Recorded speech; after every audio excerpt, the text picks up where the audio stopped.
In the long history of the Roman Empire, few names cause as much shock and confusion as the name Caligula. His rule lasted only 4 years, yet the fear he created still echoes through time. Many ancient writers described him as a monster, a ruler without limits, someone who believed he had the right to use anyone in any way he wished. But behind the shocking stories is a much deeper tale, a tale of a wounded child who became emperor, a man shaped by trauma, paranoia, and the absolute power of Rome. This video explores the darkest accusations made against Caligula, including what he demanded from the young noble girls of Rome.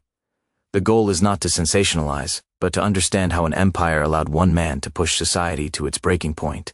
Rome before Caligula. Before Caligula came to power, the Roman Empire was still recovering from the rule of Tiberius, an emperor who isolated himself and allowed cruelty to spread unchecked among his officials. The people of Rome were tired. They wanted hope. They wanted a new beginning. When Caligula became emperor, at just 24 years old, they believed their wishes had been granted. He was the son of Germanicus, a beloved general, and the people imagined he would restore honor to Rome. For the first few months, he did exactly that. He freed prisoners, ended unfair taxes, and supported public games. The city celebrated him like a hero. But suddenly, everything changed, a mind unraveling. Not long after becoming emperor, Caligula fell terribly ill. Some historians believe it was brain inflammation. Others say it was a nervous breakdown. Whatever it was, when he recovered, he was no longer the same man. He became suspicious, unpredictable, and obsessed with power. He began to believe he was a living god, walking among mortals. The Senate feared him. The people whispered about him. And Caligula began to look at every person in Rome as someone he could command, control, or humiliate. Caligula's obsession with purity and control. In ancient Rome, young noble girls were sometimes chosen for ceremonial roles in festivals that represented purity, dignity, and family honor. These roles were respected and symbolic.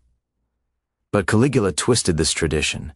He summoned young daughters of senators and noble families to the palace, not for rituals, but to display his power over their families. He wanted to prove that no one, not even Rome's highest-class families, could refuse him. The Senate was forced to stay silent. To resist Caligula was to risk execution, and so out of fear families obeyed. The cruelty was not in physical detail. The cruelty was psychological. He broke their honor, their dignity, and their place in society. In Rome, reputation was everything, and Caligula used it as a weapon. Many senators later wrote that this humiliation was worse than death, because it destroyed the lives of the girls and their families long after Caligula himself was gone. The empire watches in shock. Caligula's actions created waves of fear throughout the empire. Parents hid their daughters. Senators avoided the palace. Whispers traveled through Rome's markets and taverns about the emperor's growing madness. Ancient writers like Suetonius and Cassius Dio described a ruler who enjoyed breaking people's spirits, who treated honor as a toy, and who believed his divine status gave him the right to rewrite the rules of society. Whether every detail was true or exaggerated, one thing was certain. Caligula had become the most feared man in the empire. Why Caligula targeted noble families? Historians believe Caligula had 3 main reasons. 1. Revenge against the Senate. He believed senators had betrayed his family, especially his father Germanicus. Humiliating their daughters was revenge. 2. Proof of absolute power. By controlling the noble girls of Rome, he demonstrated that no law could restrain him. 3. A mind shaped by trauma.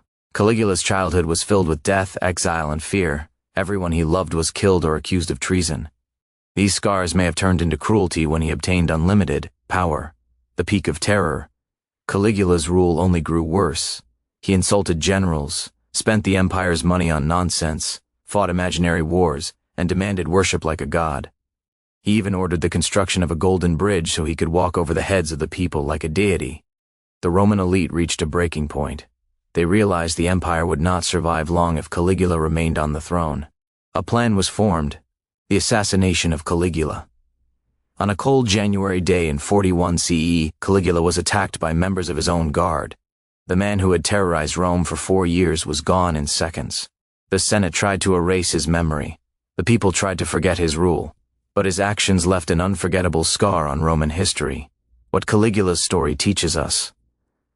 Caligula's story is not just about cruelty, it is about how absolute power can corrupt absolutely, how a broken childhood can shape a dangerous ruler, how a society collapses when fear replaces law, how the Roman Empire struggled to control its emperors. Most importantly, his story teaches that even the greatest civilizations can crumble when leaders lose empathy and believe they stand above humanity.